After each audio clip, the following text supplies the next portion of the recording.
Sarah Martinez stared at her reflection in the cracked mirror of her childhood bedroom. At 17, she had grown used to the harsh words that followed her everywhere she went. Her mother, Maria, had never been one to hold back her opinions, especially when it came to Sarah's appearance. "Look at you," Maria said from the doorway, her voice dripping with disappointment. "Your sister Elena got all the beauty in this family. What did I do to deserve a daughter who looks like this?" Sarah's hands trembled as she tried to apply concealer to the acne scars that dotted her cheeks. Her thick-rimmed glasses sat crooked on her nose, a result of being knocked off during yesterday's incident at school when some classmates had pushed her into a locker. Her hair hung limp and unwashed, partly because the hot water had been shut off again due to unpaid bills, and partly because she had stopped caring about her appearance months ago. The Martinez family lived in a small apartment in East Los Angeles. Maria worked double shifts at a local diner, while Sarah's father had left when she was 12, unable to handle the constant fighting and financial struggles. Elena, Sarah's older sister, had always been the golden child. She was 21 now, married to a successful businessman, and lived in a beautiful house across town. Elena rarely visited, and when she did, she would look at Sarah with the same expression of pity and embarrassment that everyone else seemed to wear. "The neighbors are asking about you again," Maria continued, stepping into the room without invitation. "Mrs. Rodriguez wants to know why you're not dating anyone." "What am I supposed to tell her? That my daughter scares boys away?" Sarah felt the familiar sting of tears behind her eyes, but she had learned long ago not to let them fall in front of her mother. Crying only made Maria angrier, as if Sarah's emotions were another personal failing that reflected poorly on the family. "I'm going to be late for school," Sarah mumbled, grabbing her worn backpack from the floor. "School?" Maria laughed bitterly. "What's the point? You think getting good grades is going to change the way you look? You think some fancy college is going to want someone like you representing them?" The words hit Sarah like physical blows, but she had heard variations of them so many times that she had built up a strange immunity. Instead of breaking down, something inside her hardened a little more each day. She walked past her mother without responding, knowing that any words she spoke would only fuel more criticism. At Jefferson High School, Sarah moved through the hallways like a ghost. She had learned to time her movements perfectly to avoid the popular kids who took pleasure in making her life miserable. She slipped into her first period English class just as the bell rang, taking her usual seat in the back corner where she could observe without being noticed. Mrs. Thompson, her English teacher, was one of the few adults in Sarah's life who treated her with kindness. During class discussions about literature, Sarah often surprised everyone with her insightful comments and deep understanding of complex themes. She had always been drawn to stories of transformation and redemption, finding solace in characters who overcame impossible odds. "Sarah," Mrs. Thompson said after class, "I wanted to talk to you about your essay on Jane Eyre. It was exceptional. Have you given any thought to entering the state writing competition?" Sarah felt a flutter of something she hadn't experienced in months. Hope. "I don't know if I'm good enough for something like that." "You absolutely are," Mrs. Thompson insisted. "You have a unique voice and perspective. Don't let anyone tell you otherwise." During lunch, Sarah sat alone in the library, working on her homework and trying to ignore the rumbling in her stomach. Maria had been too angry that morning to pack her a lunch, and Sarah didn't have money to buy food from the cafeteria. She had grown accustomed to hunger, both physical and emotional. As she worked on a math problem, she overheard two girls talking at the next table about a local modeling agency that was holding open casting calls. They giggled about trying out, discussing their chances of being discovered. Sarah listened with a mixture of fascination and sadness, imagining what it would be like to feel beautiful, to have people look at her with admiration instead of disgust. Walk home from school took 30 minutes, giving Sarah time to think about her future. She was a senior now, and college applications were due in a few months. Despite her mother's discouraging words, Sarah had maintained a 4.0 GPA and had been accepted to several universities with partial scholarships. The problem was money. Even with financial aid, she would need to work multiple jobs to afford the remaining costs. When she arrived home, she found Maria sitting at the kitchen table, surrounded by bills, and wearing the exhausted expression that had become permanent over the years. Elena was there too, looking glamorous in her designer clothes and perfect makeup. "We need to talk," Maria said without looking up. "Elena and I have been discussing your future." Sarah set down her backpack and waited, sensing that something significant was about to happen. "You're 18 in 3 months," Elena said, her voice lacking any warmth. "It's time you started taking care of yourself instead of being a burden on Mom." "I've been thinking the same thing," Maria added. "Mrs. Rodriguez's nephew has a construction job available. You could start working full-time instead of wasting time on this college nonsense." Sarah felt her carefully constructed composure beginning to crack. "But I've already been accepted to UCLA. I have scholarships." "Scholarships don't pay for everything," Maria interrupted. "And what's the point? You're not going to find a husband looking the way you do. At least with a job, you can contribute to this household instead of just taking up space." The conversation continued for another hour, with Elena and Maria tag-teaming to convince Sarah that her dreams were unrealistic and selfish. They painted a picture of her future that involved living at home indefinitely, working manual labor, jobs, and accepting her role as the family disappointment. As Sarah lay in bed that night, staring at the water stain on her ceiling, she made a decision that would change everything. She was tired of being told she wasn't good enough, tired of accepting limitations that others placed on her, and tired of living in a world where her worth was determined solely by her appearance. Tomorrow, she would start planning her escape. The next morning, Sarah woke up before her alarm clock, filled with a determination she hadn't felt in years. While Maria slept off another late-night shift, Sarah quietly gathered her most important belongings: her laptop, a few changes of clothes, important documents, and the small amount of money she had saved from her weekend job at the local grocery store. She left a note on the kitchen table, simple and direct. "I'm 18 tomorrow, and I'm choosing my own path. Don't look for me." Sarah caught the earliest bus to downtown Los Angeles, watching the familiar neighborhoods fade away through the grimy window. She had researched her options online for weeks, knowing this day would eventually come. The women's shelter on 5th Street would provide temporary housing while she figured out her next steps. At the shelter, Sarah met Janet, a social worker who had seen countless young women in similar situations. Janet was in her 50s, with kind eyes that had witnessed both the worst and best of human nature. "You're not the first girl to run away from a difficult home situation," Janet said gently as they sat in her cramped office. "But you seem different. Most kids your age don't have such a clear plan." Sarah explained her situation, careful not to paint her mother as a monster, but honest about the constant emotional abuse she had endured. Janet listened without judgment, occasionally nodding or asking clarifying questions. "I have a job lined up," Sarah said, pulling out a folder of documents she had prepared.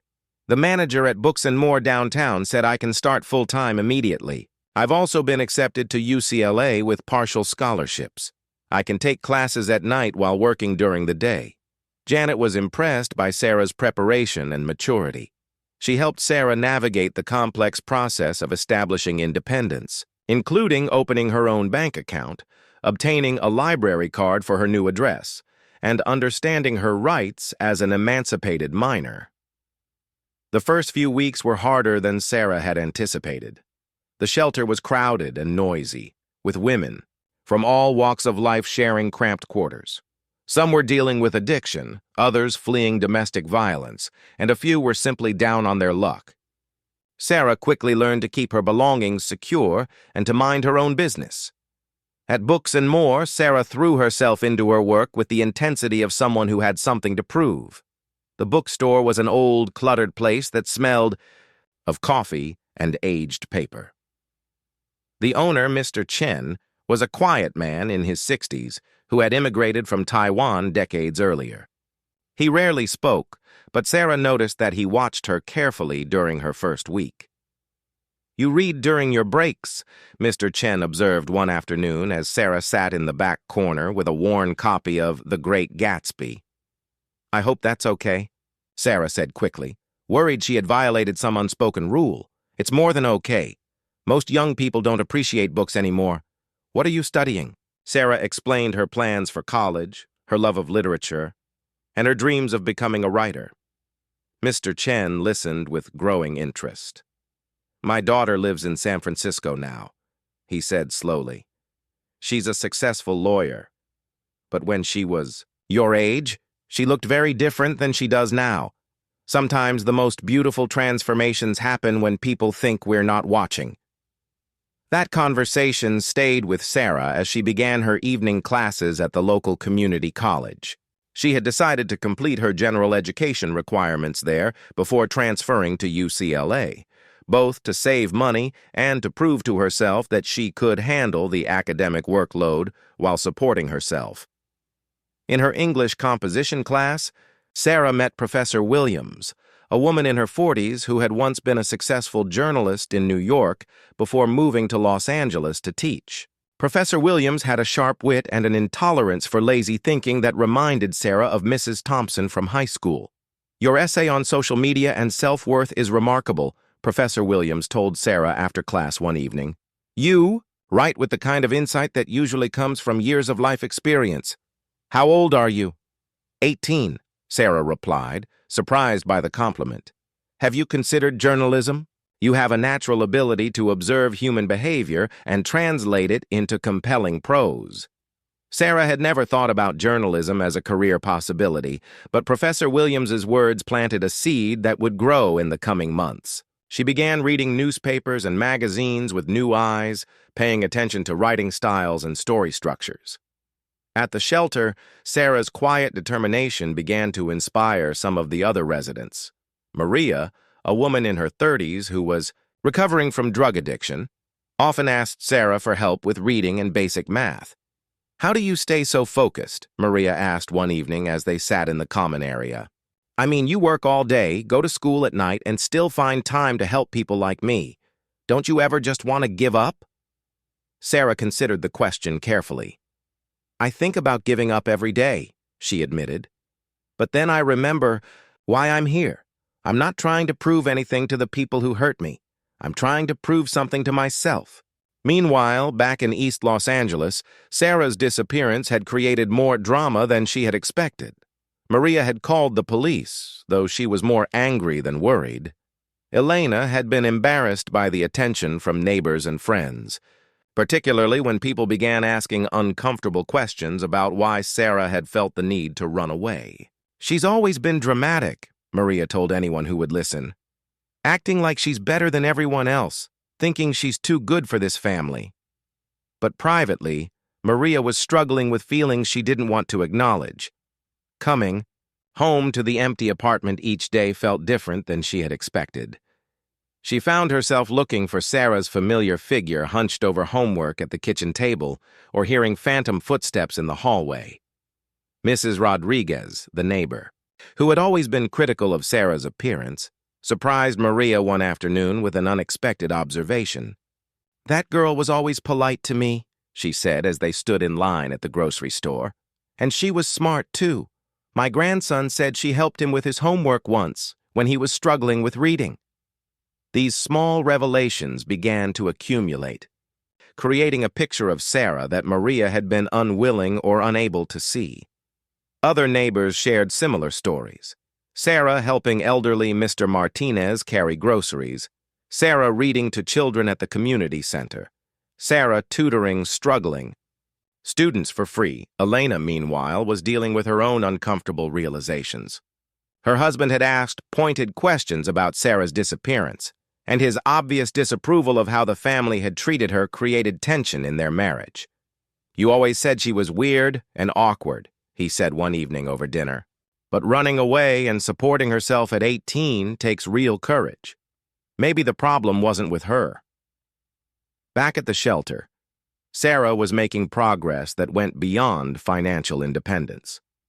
Living with other women who had faced their own challenges taught her about resilience and the many different forms that strength could take. She began to see her own situation not as a unique tragedy, but as one of many possible paths toward self-discovery. 6 months after leaving home, Sarah had saved enough money to rent a small studio apartment. It was tiny and not in the best neighborhood, but it was hers. The day she moved in, Mr. Chen surprised her with a gift, a small desk that he said had belonged to his daughter. "Every writer needs a proper place to work," he said simply. That night, sitting at her new desk in her own apartment, Sarah began writing the story that would eventually change everything. She wrote about a girl who had been told she was worthless but refused to believe it. She wrote about the power of education and the importance of defining yourself rather than letting others define you. She had no idea that this story, born from her own pain and determination, would one day reach millions of people and transform not only her own life, but the lives of countless others who saw themselves in her words. 2 years had passed since Sarah left home, and the transformation was becoming impossible to ignore. The constant stress and poor nutrition of her childhood had given way to a healthier lifestyle. Working at the bookstore required her to be on her feet for hours, and walking everywhere instead of riding the bus had toned her body. More importantly, the confidence she was building from academic and professional success had changed the way she carried herself. The acne that had plagued her teenage years had cleared up with proper skincare and reduced stress. She had saved enough money to get contact lenses, revealing eyes that people now described as striking rather than hidden. Her hair, no longer neglected and damaged, had grown long and healthy. She had learned to dress in simple, flattering clothes from thrift stores, developing a style that was uniquely her own, but the most dramatic change was internal. Sarah had discovered something that her mother's criticism had never allowed her to develop: self-worth that wasn't dependent on other people's opinions. At the community college, Sarah had become something of a celebrity among both students and faculty. Her essay about growing up in poverty while maintaining academic excellence had won a statewide competition, earning her a $5,000 scholarship and recognition from the California Community College system. Professor Williams had become both a mentor and a friend, encouraging Sarah to apply for internships at major publications. "Your writing has something that can't be taught," she told Sarah during one of their regular coffee meetings. "You have authenticity. In a world full of artificial voices, yours cuts through the noise." Sarah had started a blog during her second year of college, initially just as a way to practice her writing skills. She wrote about her experiences as a homeless student, the challenges of working full-time while attending school, and the small victories that kept her motivated. Her posts were raw, honest, and beautifully written. The blog gained followers slowly at first, then more rapidly as people began sharing her posts on social media. Sarah wrote about topics that resonated with young people who felt invisible or worthless, eating rice and beans for weeks to afford textbooks, studying in 24-hour laundromats because they had better lighting than her apartment, and the small kindnesses of strangers that made survival possible. One post, titled "The Girl in the Mirror," went viral.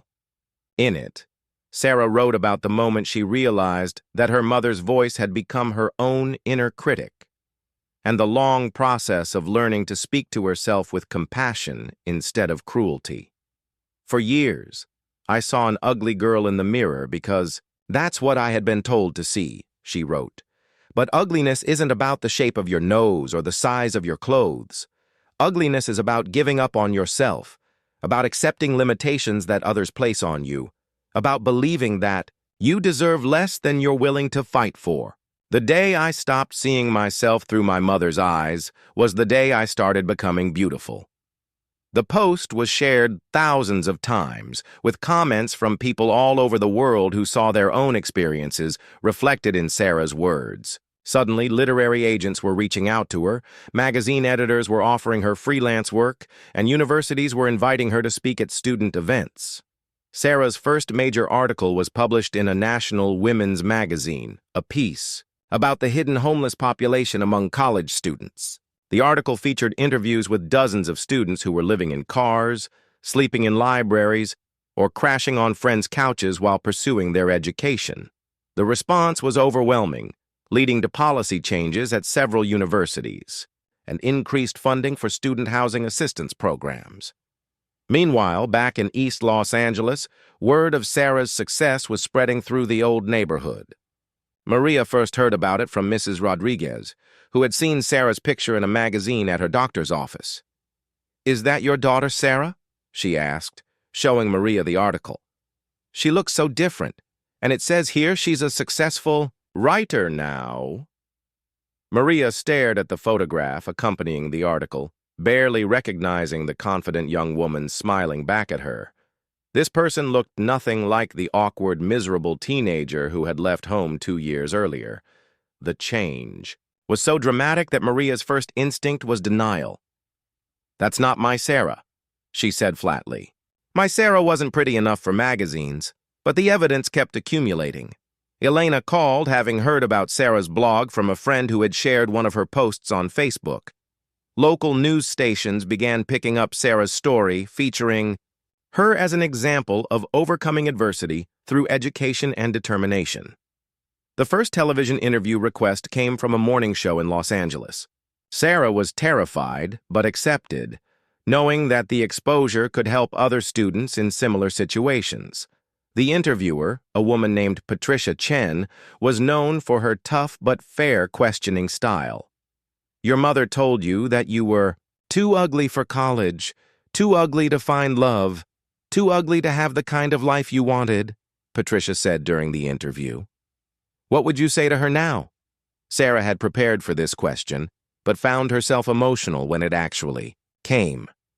"I would tell her that beauty isn't something you're born with or without. Beauty is something you create through the choices you make, the kindness you show, and the courage you find to become who you're meant to be." I would tell her that her words made me stronger, even though that wasn't her intention. The interview was shared widely online, generating both support and criticism. Some viewers praised Sarah's grace and maturity, while others accused her of being ungrateful to her family or exaggerating her story for sympathy.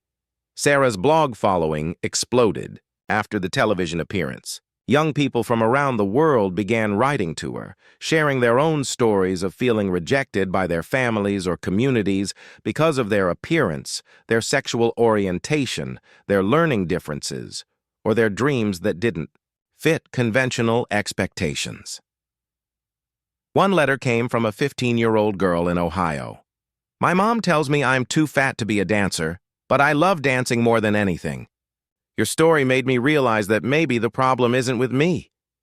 Another came from a young man in Texas. "I thought about dropping out of college because kids at school said I was too weird to ever be successful. Your blog post about studying in the laundromat made me laugh and cry at the same time. Thank you for showing me I'm not alone."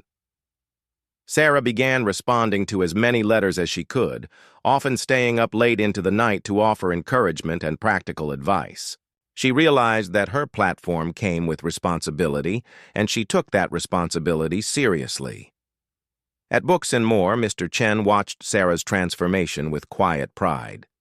She still worked at the bookstore, though now only part-time, as her writing career demanded more attention. He had seen her grow from a frightened, defensive teenager into a confident young woman who carried herself with purpose. "My daughter called me yesterday," he told Sarah one afternoon as she organized the poetry section. "She saw your interview on television. She said you remind her of herself at your age, before she learned to believe in her own worth." Sarah looked up from the books she was shelving. Do you think people can really change that much? Mr. Chen smiled. I think people don't change. I think they become who they were always meant to be once they stop letting fear make their decisions for them. That evening, Sarah received a phone call that would change everything again. It was from a major publishing house in New York. They had been following her blog and her articles, and they wanted to offer her a book deal. We'd like you to write a memoir, the editor explained. Your story of transformation resonates with so many people. We think it could help change how society thinks about worth and beauty and second chances. Sarah sat in her small apartment, looking around at the life she had built for herself through sheer determination and refusing to give up. 2 years ago, she had been sleeping in a homeless shelter, working minimum wage and fighting just to survive. Now, publishers were calling her with book deals. But the most important transformation wasn't in her circumstances, or even in her appearance. It was in the way she saw herself. She no longer looked in the mirror and saw the girl her mother had, criticized. She saw someone who had chosen courage over comfort, growth over safety, and hope over despair. The girl who had been told she wasn't good enough for anything was about to become a best-selling author. Sarah's memoir, titled Beautiful Scars, A Journey from Rejection to Self-Love, was published 18 months later to critical acclaim and commercial success.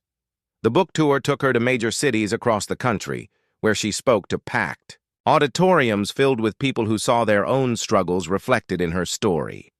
During a book signing in Chicago, a young woman approached her table with tears in her eyes. "I was planning to drop out of college next week," she whispered. "My family says I'm wasting their money because I'm not smart enough to graduate, but reading your book made me realize that their limitations don't have to become mine." Stories like this had become common during Sarah's appearances. Parents brought their teenagers who were struggling with self-esteem. Teachers bought copies for students who reminded them of Sarah's younger self. Social workers and counselors used her book in their practice, helping clients understand that their worth wasn't determined by other people's opinions.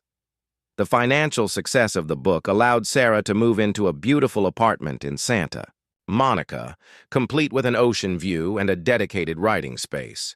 She had also been accepted to UCLA as a transfer student, fulfilling the dream that had seemed impossible just a few years earlier. But success brought unexpected challenges. Sarah found herself struggling with imposter syndrome, wondering if she deserved the opportunities that were coming her way.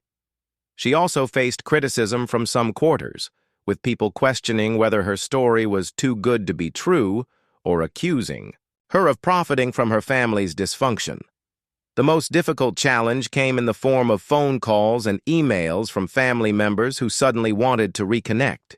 Elena reached out first, claiming she had always believed in Sarah and had been proud of her success. The message was carefully crafted and felt hollow to Sarah, who remembered clearly how Elena had participated in the campaign to convince her to give up on college. "I miss you," Elena wrote in one email. "Mom has been different since you left. I think she realizes she made mistakes." Sarah stared at the message for a long time before responding. She had imagined this moment many times, wondering what she would say to family members who suddenly wanted to be part of her life now that she was successful. Her response was polite but distant. "I'm glad to hear that everyone is doing well. I'm very busy with my career right now, but I appreciate you reaching out." The pressure to reconcile with her family intensified after a particularly emotional television interview where Sarah spoke about forgiveness and the importance of healing family relationships.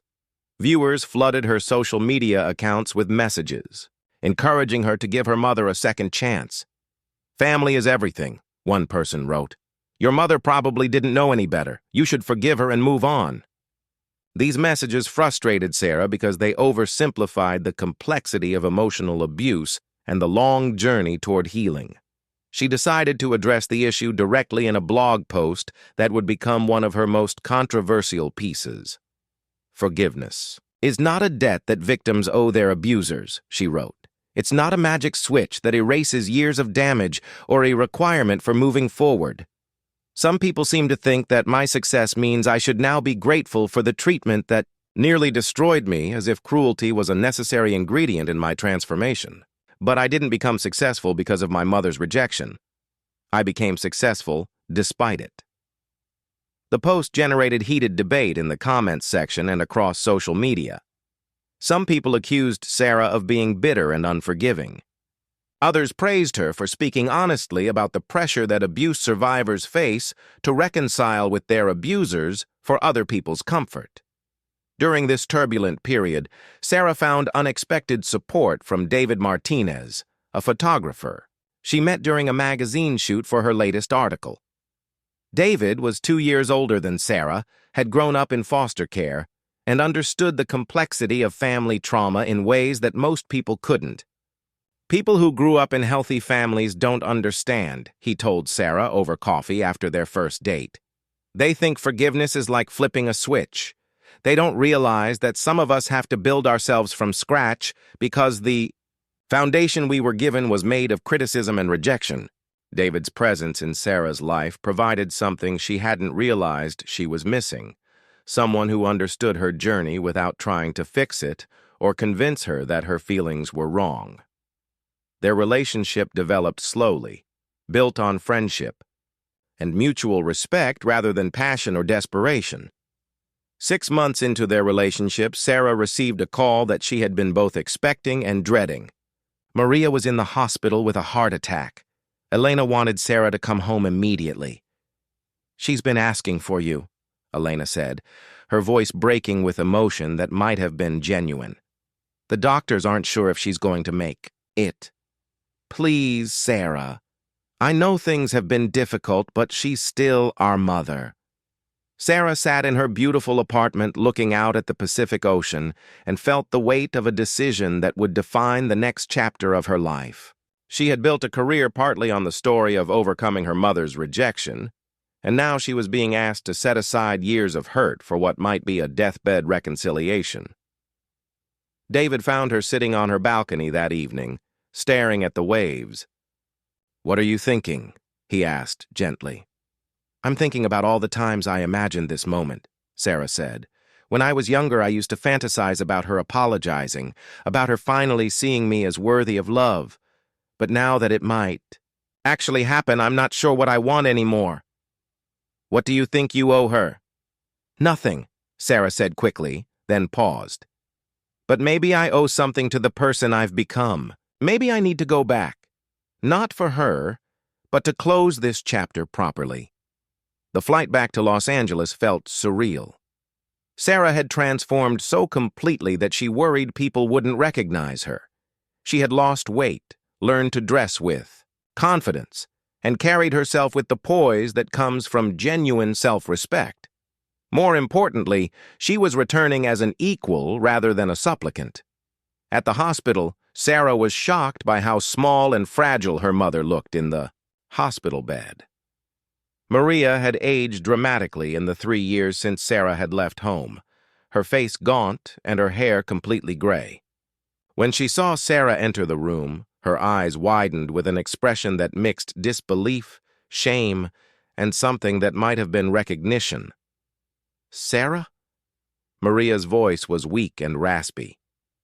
"Is that really you?"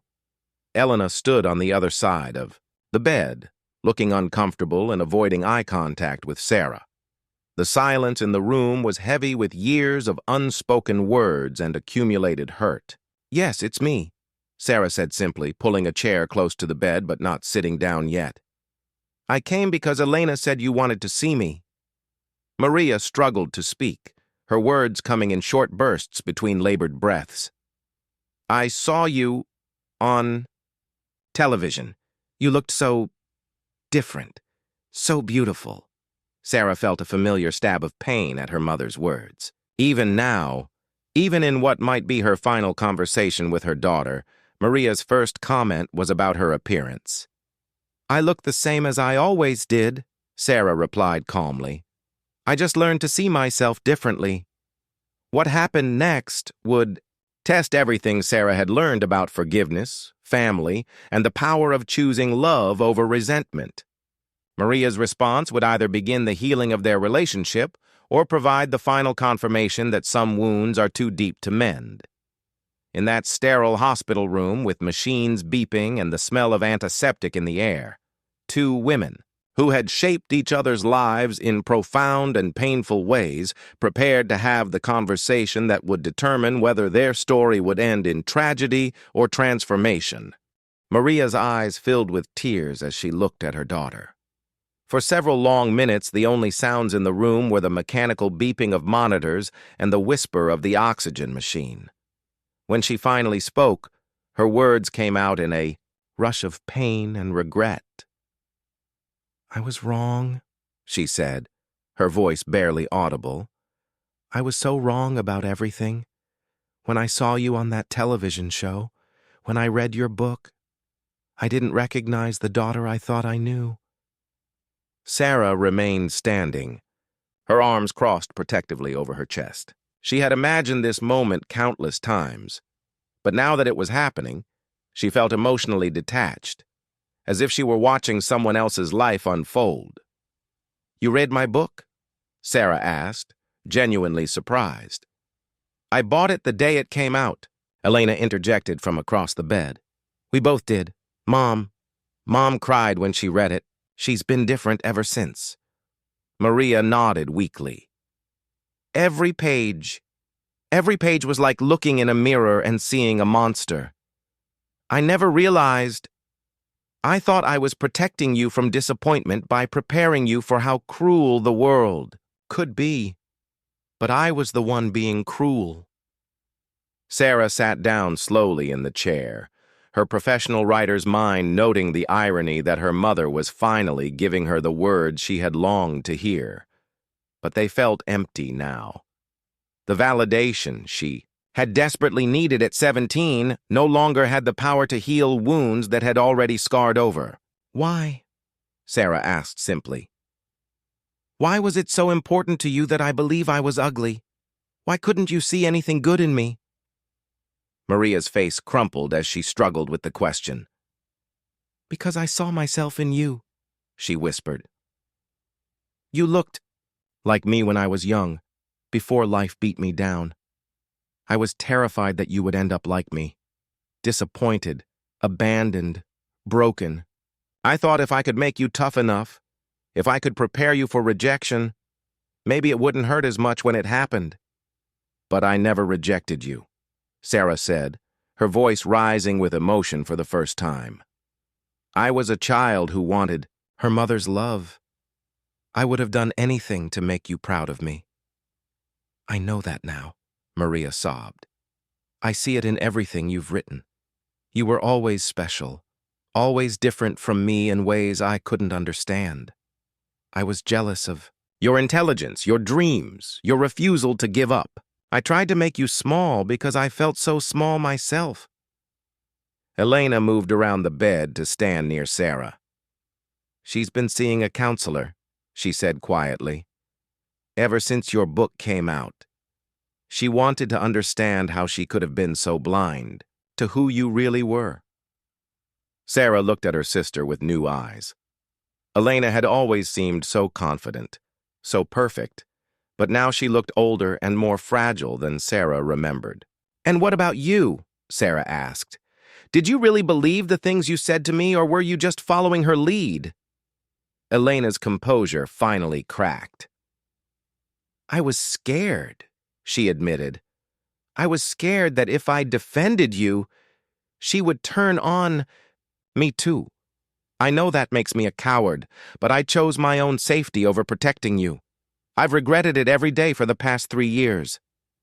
The conversation continued for hours, with Maria and Elena taking turns sharing their perspectives on events that Sarah remembered very differently. Some of their memories seemed genuine, while others felt like revisionist history designed to make them feel less guilty. But what struck Sarah most powerfully was how different she felt from the girl who had once craved their approval so desperately. She found herself analyzing their words rather than absorbing them emotionally, noting inconsistencies in their stories and feeling surprised by her own emotional distance.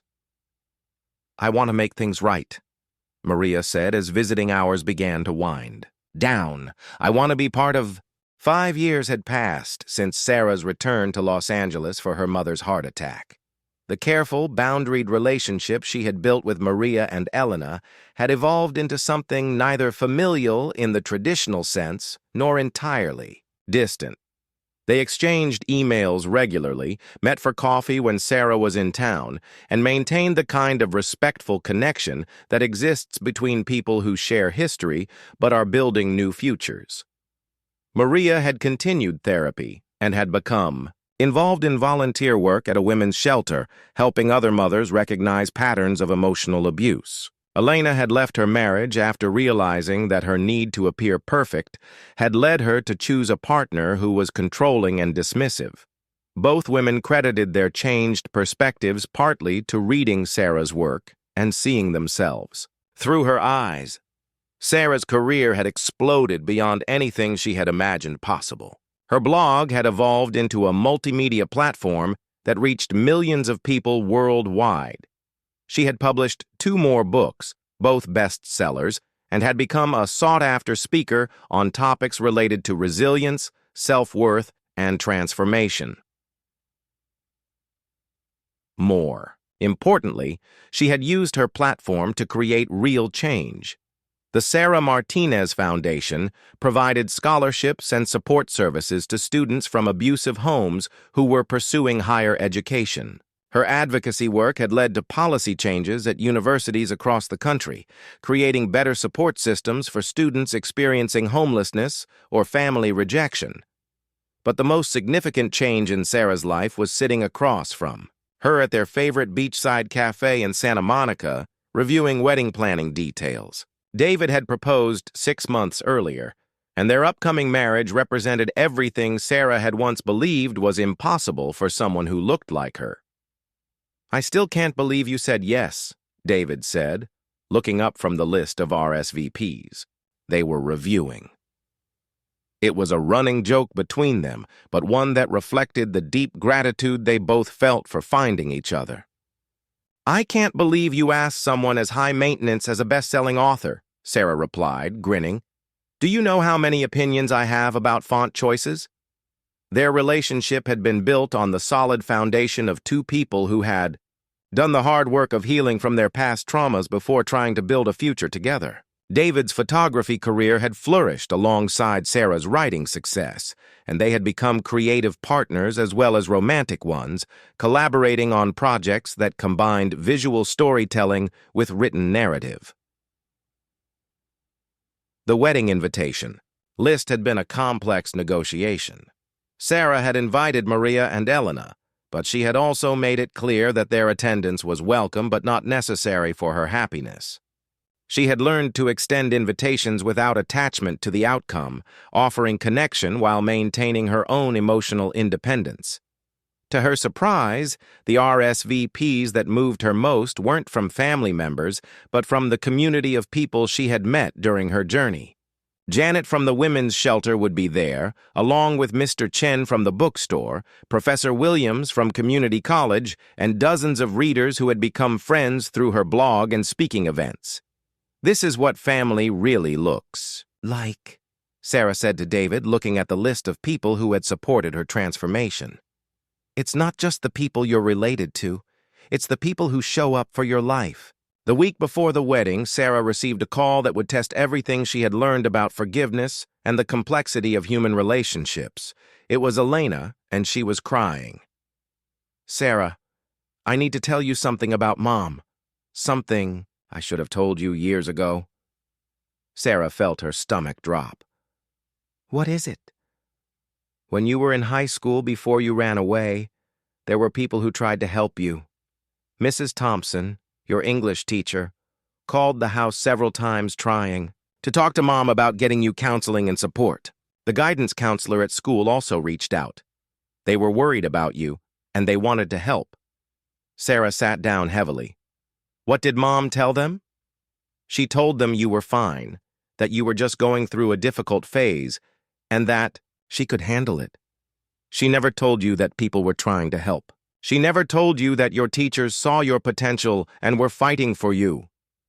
The revelation hit Sarah like a physical blow. All those years, she had believed that no one cared enough to intervene, that her suffering was invisible to the adults who should have protected her.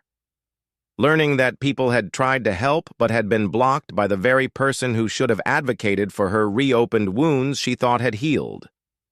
"Why are you telling me this now?" Sarah asked, her voice shaking.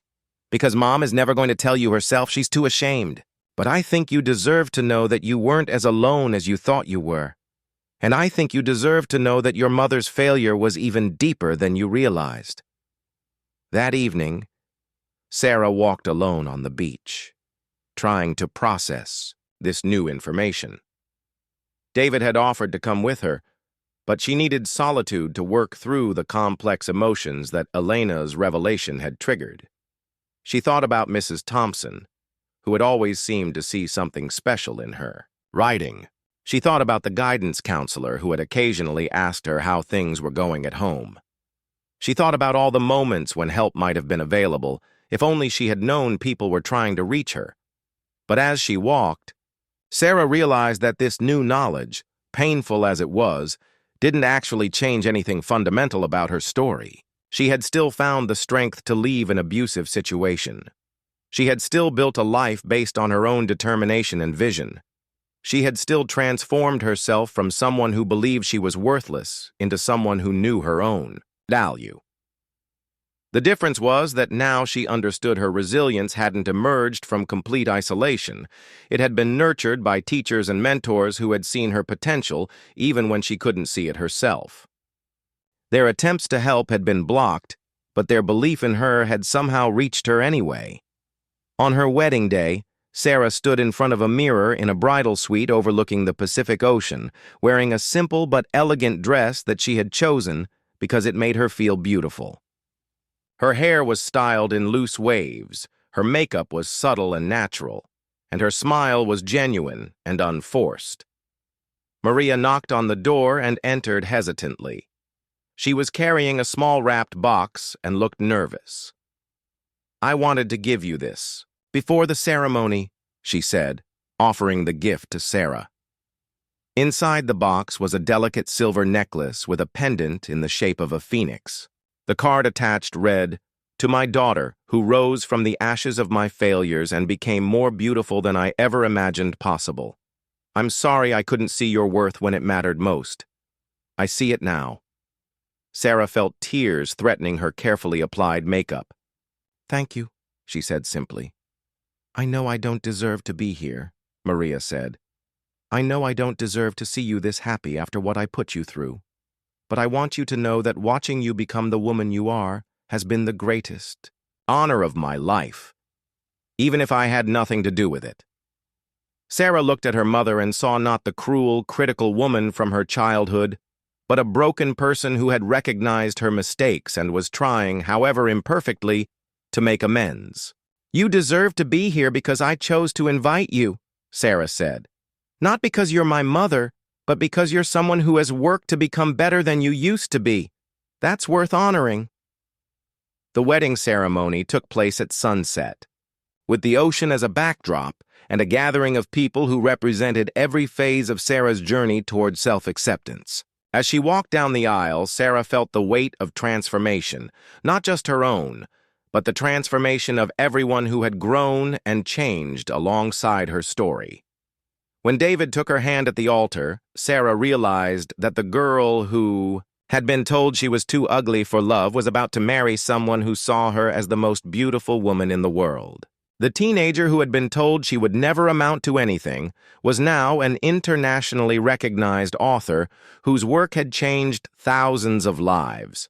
But most importantly, the young woman who had once defined herself entirely through other people's opinions had learned to see herself through her own eyes, and what she saw was beautiful, worthy, and enough. As they exchanged vows, Sarah spoke about the journey that had brought them together.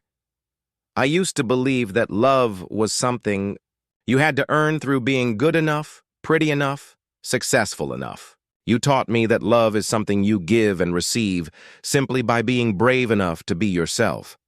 Today, I marry not just you, but the life we've built together and the future we're choosing to create."